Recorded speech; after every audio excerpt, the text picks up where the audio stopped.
Hey guys, I wanted to give you guys a little chicken information that I didn't get. So if you're thinking about chickens, there's some stuff you need to know that nobody told me. And there's little known facts too that nobody else knows. Well, I mean, some people do, but several people are not aware of. So I'm here to give you like a chicken 101. Okay, first of all, I'm not very good at this. I want to switch it around so you can see my chickens. But here they are, the ducks, the chickens. But if you're deciding you want to get chickens, the number one thing is you bring home the cute little babies everybody loves. You go to Rural King or you get them from a hatchery, and you're like so excited. Well, I want to tell you, they're a lot of work. One, when you bring them home, you have to have them in what's called a brooder. You can make it yourself. You can make it with like baby pools, one on top of the other, and fasten them together in a circle and cut out the bottom so it's like a hole in there, and you put bedding in there. You can do it in a tote, and you can like put a lid on the tote and then cut out the top and put like screen in there or something. So you can make different things, but the number one thing is you have to have a thermometer, and you put the thermometer in there, and they have to have bedding. You put your cute little chicks in there, and you have to have a heat light. Now there's different lights. Like there's some lights that are just lights, but this is a heat light. See?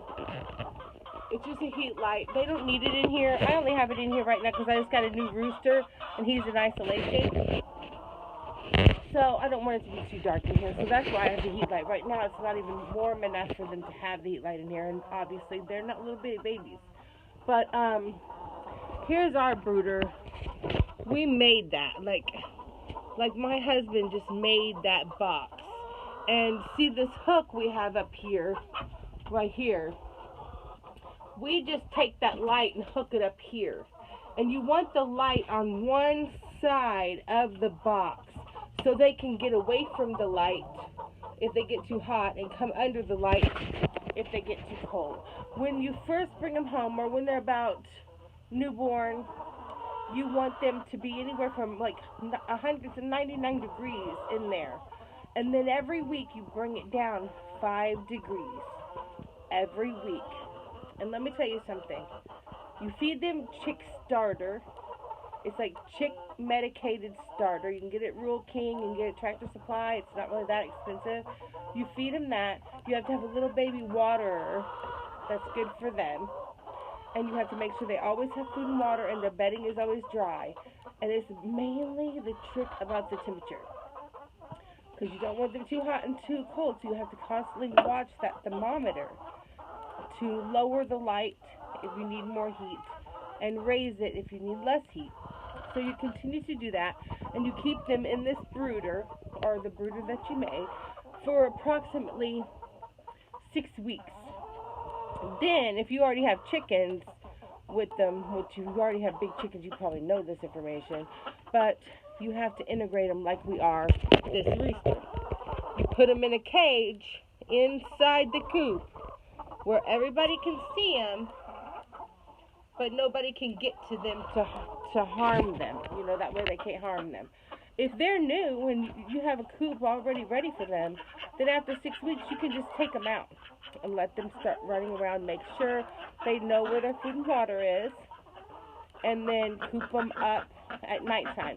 And if you push them all in the coop at night, or day when the sun goes down, and you lock them in there, and you do that daily, it won't be no time that they'll put themselves up. Like when it starts to be like dark. Thank you, Dale. When it gets to be dark, you come out and they'll already be up. Now the sad part is chickens die. Okay, the baby chickens, you can do everything right, and you come out and one is dead. And it is heartbreaking at first.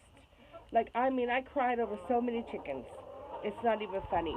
I mean, my husband was like, you do know these are chickens, right? But I just got so into it and so sad.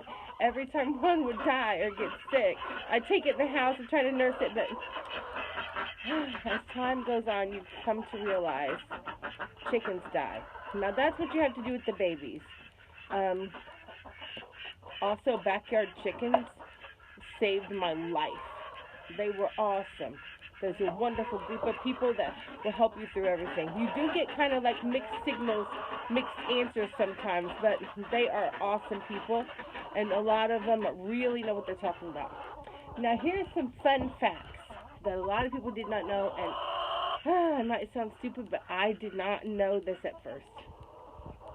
You do not need a rooster to have eggs. Okay, everyone freaks out about that. They're like, oh, you get a rooster? And I'm like, no, we just had hens because at that point we did. And they're like, don't you want eggs? Yes, you can have eggs without a rooster. You just cannot have baby chickens without a rooster because they lay eggs no matter what. And sometimes they're just regular eggs, and sometimes they are fertilized eggs if a rooster gets them. That's the difference. Another thing is roosters do not have penises. And that was a shock to me.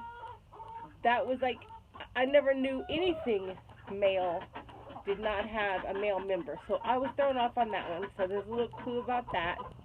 Oh, look, somebody laid an egg on the ground. You guys, that's another thing. Oh, no, they just kicked this one out. There's an egg in here. Excuse me. Another thing that's interesting. You don't need a nesting box for each hen that you have. You only need like one per 3 hens or something. So I have like 27 hens, and I have about 8 nesting boxes. It doesn't matter. They all want to use these 2.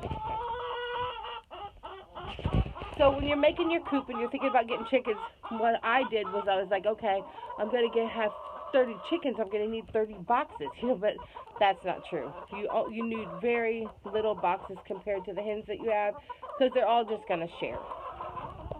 And this is part 1 of Julie's Chicken 101. Come back and I'll tell you more facts.